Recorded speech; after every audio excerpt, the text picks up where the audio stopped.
Hi Tara, my name is Amy and I'm going to be your nurse today. Hi.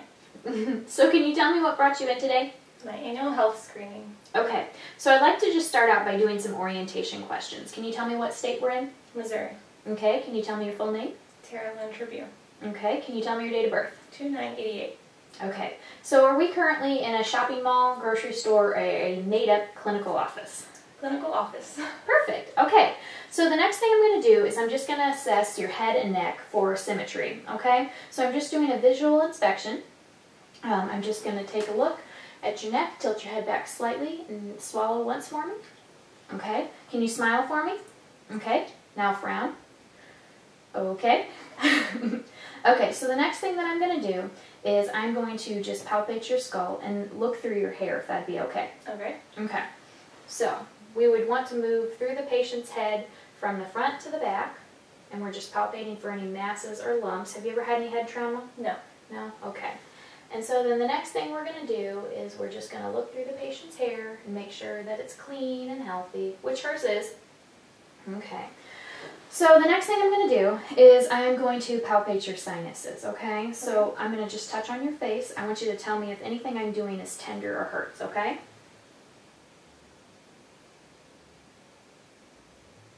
Do you have any pain there? No. Okay. So, let's see. The next thing I would do is I'm going to just palpate your neck for your lymph nodes, okay? Normally lymph nodes are not felt. Sorry, my hands are just a little cold. Any tenderness, anything that I'm doing? No. Okay, good. And I can't feel your lymph nodes, and that's exactly what's expected. So the next thing we're going to do is I'm going to assess your thyroid gland, okay? So, with this being said, I have a little bit of water right here. I'm going to have you just take a sip of water, tilt your head back just a little bit, and swallow, okay?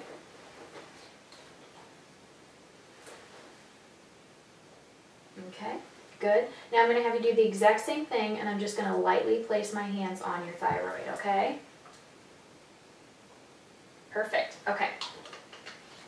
Okay. So the next thing I'm going to do is I'm just going to palpate your thyroid, okay? This should not hurt. Okay, good. Any pain? No. Okay. So next we're going to palpate your trachea. We want to make sure that it's midline, so tilt your head back just a bit, slightly, okay?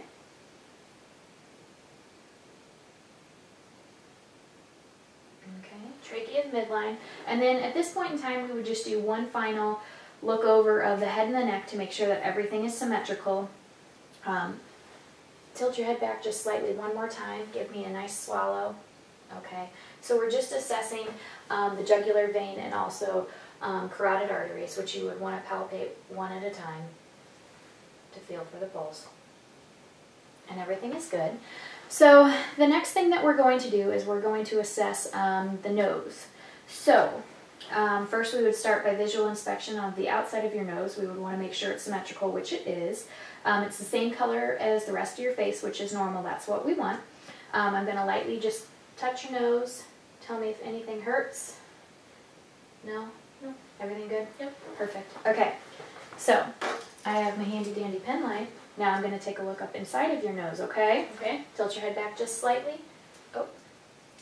So at this point we're just looking for any type of deviation with your septum, any drainage, any lesions, bumps, lumps, and nothing is noted. So the next thing we're going to do is we're going to take a look inside of the patient's mouth. So I have my tongue depressor and my pen light. I'm going to have the patient say, ah. Say, ah. Good. So you're just going to do an overall visual inspection of the inside of the mouth. Everything looks good. One more time, ah. Good. Tonsils are normal size, soft. Oral mucosal is soft in general overall. No lesions or lumps or anything noted inside the patient's mouth. Everything seems to be normal, healthy, and moist. So the next part of our assessment is we're going to go over the cranial nerves. So we're going to start with cranial nerve 1, which is your olfactory nerve. So that's your sense of smell. So I'm actually going to test your sense of smell really quick. Before I start, I'm going to just assess nasal patency. So I'm going to cover one nostril, and I want you to give me a nice good deep breath in and out. Okay, good. Another one. Any trouble breathing? No. Okay, perfect. So I'd like you to close your eyes, Okay, I'm going to clog up, or plug, I should say. Okay, one of your nostrils, give me a nice good deep breath in. Okay, what do you smell there? Is it mint? Yep. Okay, you can open your eyes for just a second. Okay, close your eyes again. Now I'm going to have you smell again. Can you tell me what that is? Alcohol. Very good. Okay. So the next cranial nerve we're going to test is your optic nerve. So we're going to do this by, we're going to do a quick little vision test with a Snellen eye chart, which I have right here. So I'm going to place it on the wall right here. And if you'll stand just right over here. Okay, I'm going to have you start by covering your right eye and read the smallest line that you can from that distance. E, D, F, C, Z, P. Okay, perfect. Now do the exact same thing with the opposite eye. Cover the other eye and read the smallest line possible. E, D, E, F, wrong line. E, D, F, C, Z, P. Perfect. Okay, very good. Okay, you can sit back down. Okay, so the next cranial nerve we're going to test is actually going to be cranial nerve 3, which is the oculomotor, cranial nerve 4, which is the trochlear, and cranial nerve 6, which is the abducens. So we can do this with some field of vision tests. So what I'm going to do is I'm going to lightly place my fingers on your chin. I want you to follow my finger as I move it back and forth with only your eyes. Don't allow your head to move, okay? So this is just doing the fields of vision test with the patient. And so far she's doing amazing. Perfect. Okay, so next we're also going to assess for Perla, okay? So I'm bringing out the nasty pen light again. I'm just going to have you look straight ahead, and unfortunately I'm going to shine the light in your eye really quick, okay? So here we go. Good. Once more. Perfect. So patient has Perla, which means that pupils are equally round and reactive to light and accommodation, which just means that your eyes are adjusting how we would want them to, and both pupils are reacting at the exact same time also. So, perfect. Now we're going to do cranial nerve 5, which is trigeminal. I'm going to have you just do a few facial movements for me. Can you clench your teeth? Okay, good. Now can you open and close your mouth for me? Okay, very good. Okay, so we're going to move on to cranial nerve 7, which is your facial nerve. I'm going to have you raise your eyebrows up and down for me twice. Very good. Squeeze your eyes shut really tight. Okay. Now wrinkle your forehead. Your forehead doesn't wrinkle. Okay. We'll do cranial nerve number 8, which is the vestibular cochlear. So I'm going to have you stand up and face this wall right here. So this is called the whisper test. So what I'm going to do is I'm going to stand to the right side of you and I'm going to whisper 2 words. I'd like you to tell me what I'm whispering. Red and yellow. Okay, now I'm going to do the exact same thing except with different words on your left side. Green and purple. Green and purple. Perfect. Okay, you can sit back down. Okay, so now we're doing the cranial nerve number 9, which is glossopharyngeal, and then we'll also do cranial nerve 10, which is the vagus with these tests. So what I'm going to do is I'm going to bring back out the pen light and the tongue depressor, sorry. And I'm just going to take a look inside your mouth. I'm just looking to make sure that your uvula is midline, okay? So if you'll open your mouth again and say, ah, very good, and her uvula is midline. The next thing we're going to test is your gag reflex, okay? So I'm very sorry.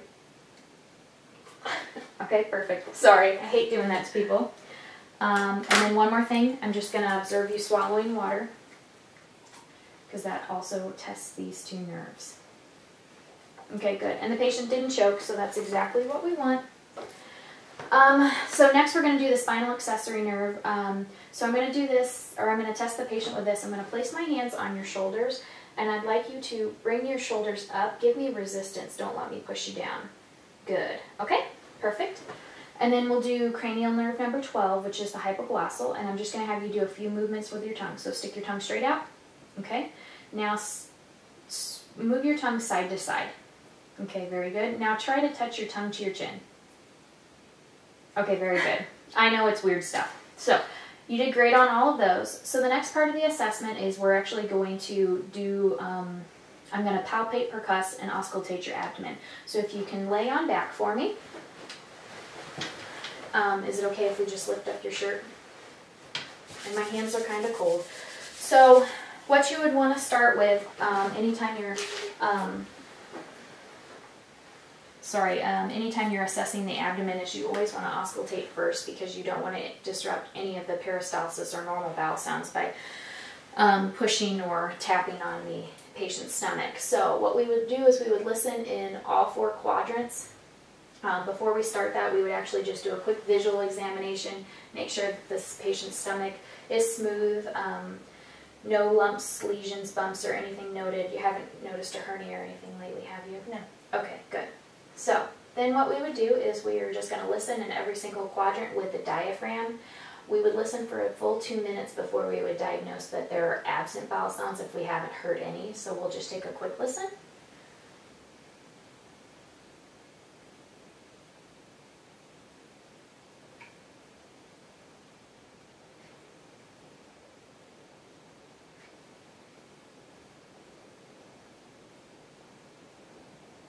Then we would want to listen over the liver and spleen.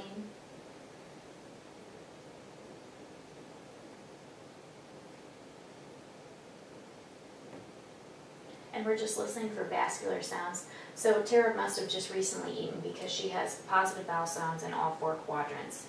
The next thing we're going to do is we're going to listen with the bell of the stethoscope, and we're going to listen to her epigastric area, umbilicus, aorta, and femoral area, just to make sure that there are no bruits. So we'll do that rather quickly.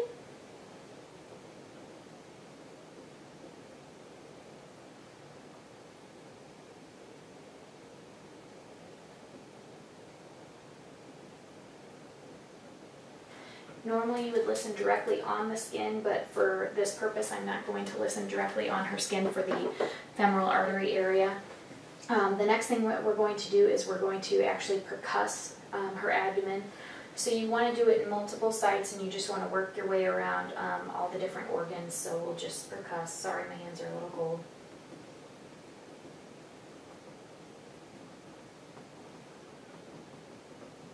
Wow, your stomach's making a lot of noise.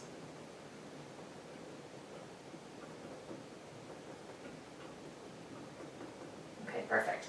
So I'm going to lightly palpate your abdomen next. We're just feeling for any abnormalities, tumors, masses, anything like that.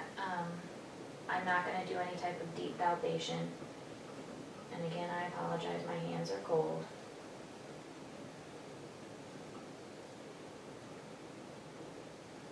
Was any of that painful? No. Okay, so you can go ahead, pull your shirt back down, and you can sit up for me. Okay, so the next thing that we're going to do is we're going to inspect or assess your thorax and your pericardium. So what you would want to do is you're just generally assessing the patient's breathing. So I'm going to have you just take some nice good deep breaths in and out. So you would want to make sure that the patient's breathing is symmetrical bilaterally. I'm going to have you stand up really quick and just face that wall. So you would want to assess the patient's chest and then raise both arms up for me. And then you're also going to assess her AP diameter. You can bring your arms back down, which her AP diameter is half of her chest, so that is normal. That's exactly what we want. The next thing I'm going to do is assess for any spinal deformities, curvatures, anything like that. So I'm going to lift up your shirt, and then I'm going to have you just bend over, touch your toes, and we're just basically looking to see if you have any curves in your spine. Okay, looks good. Okay, you can stand back up. Okay, awesome. Sorry. So she has no thoracic deformities noted. Now I'm going to have you just sit right back down on the bed. The next thing that we're going to do is, this is when you would just assess like patient's radial pulse and respiratory rate. Normally you would palpate the radial pulse for a full minute, but for this purpose we're only going to palpate for 30 seconds and we'll multiply by 2, and the other half of it we can assess the respiratory rate. You wouldn't tell the patient that you're assessing their respiratory rate because it might change their breathing pattern, but for this we're going to. So.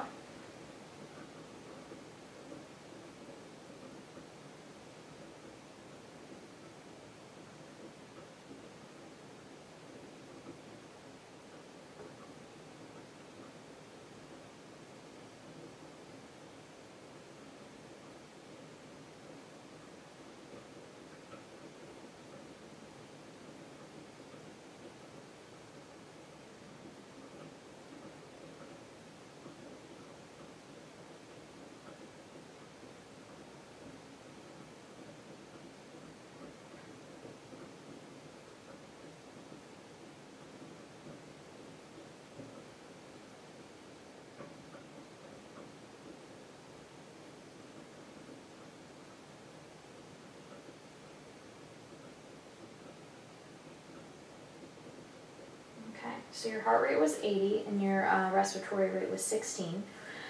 So the next thing that we're going to do is we would just palpate the patient's chest. We want to start on the front. You want to start up on the shoulder area, and you're just basically palpating the muscles and intercostal spaces to make sure, hold your arms at your sides for me, to make sure that everything is symmetrical and normal.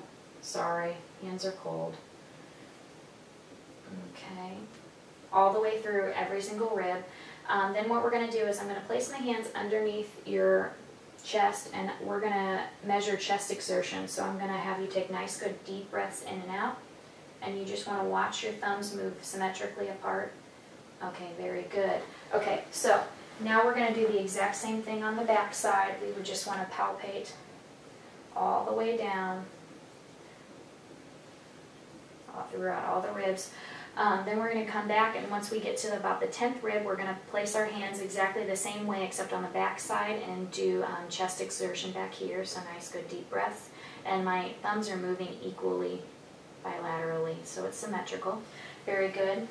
Okay, now I'm going to assess for tactile fremitus. So I'm going to place my hands on your back, and I'm just going to have you say 99 a few times. 99, 99, 99. 99, 99. Okay, perfect. So the next thing that we're going to do is we're going to do some percussion on the back. So when we percuss on the back, we're wanting to percuss to make sure that we're hearing normal sounds. We're going to percuss about 10 spots on the back to start out with, and you would want to start at the left upper or up high, and you want to work left to right systematically. So.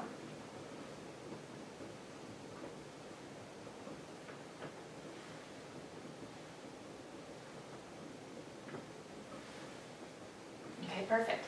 The next thing we're going to do is we're going to percuss lateral chest, so I'm going to work side to side.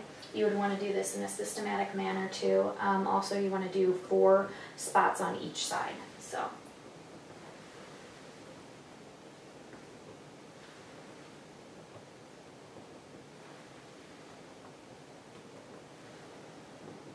Okay, perfect. Everything sounds normal. Finally, we're going to do the front last, okay? So we're going to do the exact same thing that we just did on the back, except we're going to do it on the front. We're going to want to start just above the clavicle. So here we go.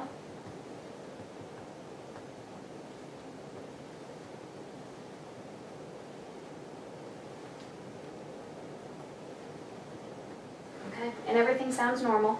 So at the next part of the assessment, we're actually going to auscultate the patient. We're going to auscultate in the exact same spots that we just previously did. We're going to listen with the bell of the diaphragm of the stethoscope first, and then you would listen with the bell. For time purposes, we're only going to listen with the diaphragm. So I would have the patient take nice, good, deep breaths in and out, and I would want to listen 10 spots posteriorly, 4 spots each side laterally, and 8 spots anteriorly. So if you'll just continually give me nice, good, deep breaths in and out, Tara.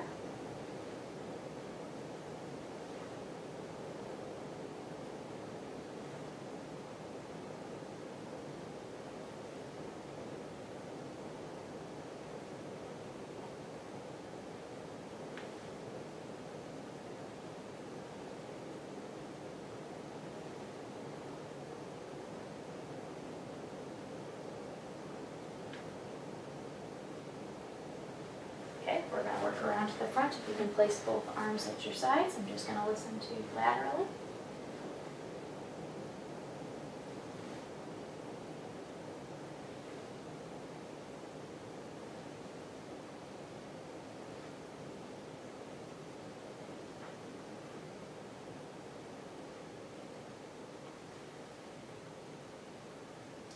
Okay, and then we would just listen to the front in the exact same demeanor.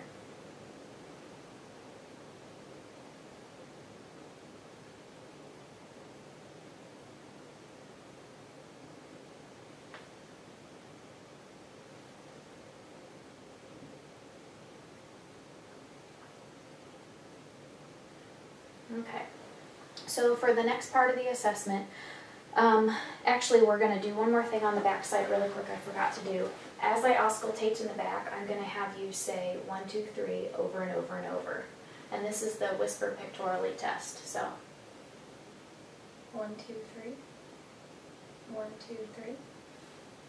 1, 2, 3. 1, 2, 3. 1, 2, 3. 1, 2, 3. Okay, perfect. So, for the next part of the assessment, we're actually going to assess the patient's heart sounds. So what you would want to do is there's 5 standard locations that you want to auscultate with the heart. So the most important spot is the mitral valve or apical spot, which you would want to listen to for a full minute whenever you're auscultating. But we'll get to that spot here in just a little bit. So there's landmarks for every single spot. So the first one we're going to find is the aortic area, and that is on the right side of the sternal border, the second intercostal space. So you would palpate down intercostal spaces. I'm going to have the patient take a nice good deep breath in and hold it while I'm listening.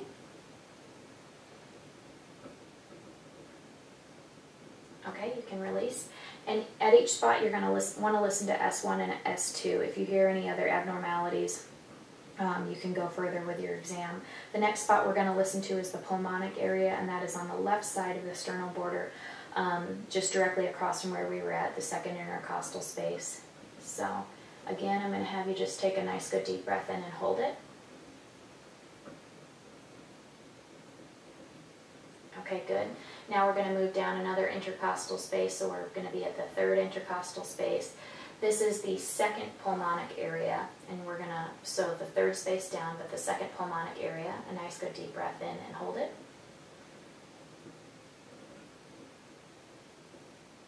Okay, then we're going to go down another intercostal space, which would be the tricuspid area, and it's just left sternal border again, so a nice good deep breath in and hold it. Okay, and then our fifth spot, we're actually going to go fifth intercostal space down, left mid-clavicular, so you're going to move more midline on the left side. And this is the mitral valve or apical area. You would want to listen for a full minute here and then reveal the heart rate, but we're not going to listen for a full minute. We'll listen for about 30 seconds, so for time purposes.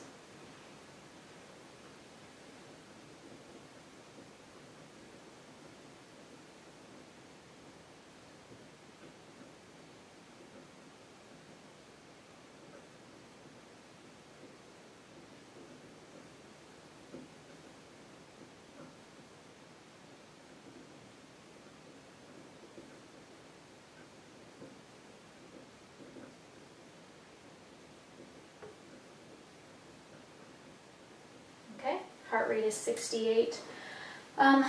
So now we'll move on to the next part of the assessment, and that will be palpating peripheral pulses.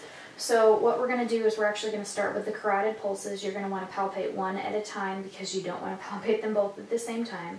So we'll first find the one on the left, easy to find, then find the one on the right, easy to find, and they're both +2.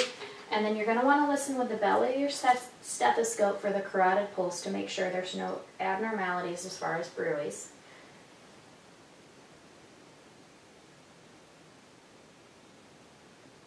And none are heard. Then we're going to move on down and we're going to do the brachial pulse. So if you can extend both arms out, you're going to find one at a time. Brachial pulses are on the inner aspect of the elbow. If you basically follow the ulnar bone straight up, they're just right in here where the arm bends. Okay, good. Good, and hers are both +2. Next we're going to move on down to the radial pulses. This would be another good opportunity to palpate the radial pulse.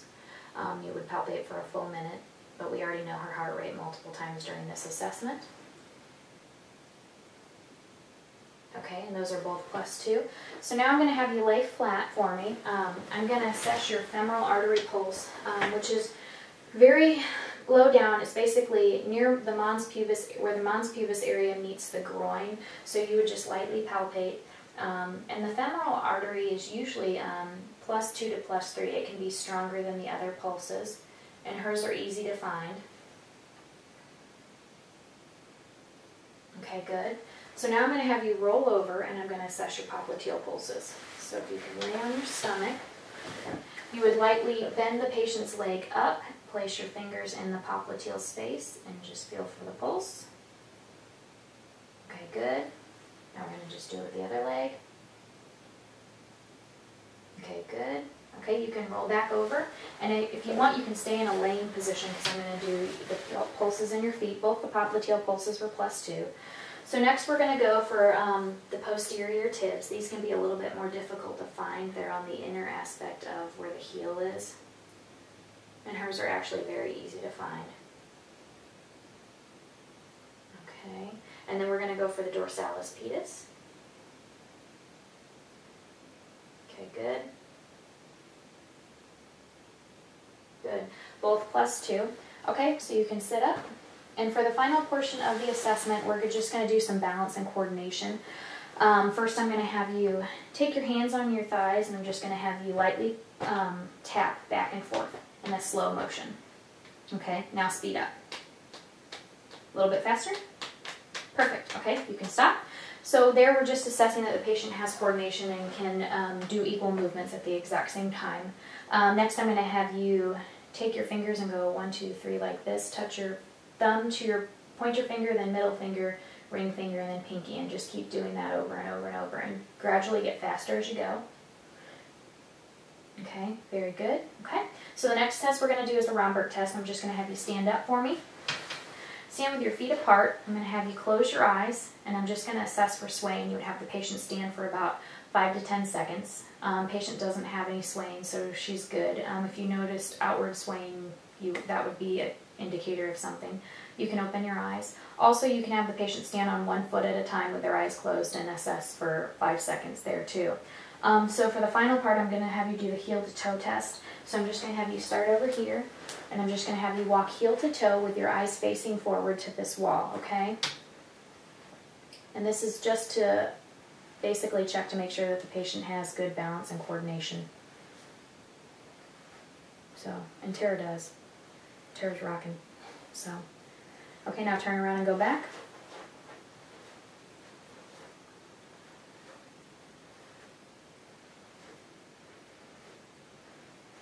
Okay, perfect. So our assessment is complete today. Tara, do you have any questions for me? No, I don't. Perfect. Thank you.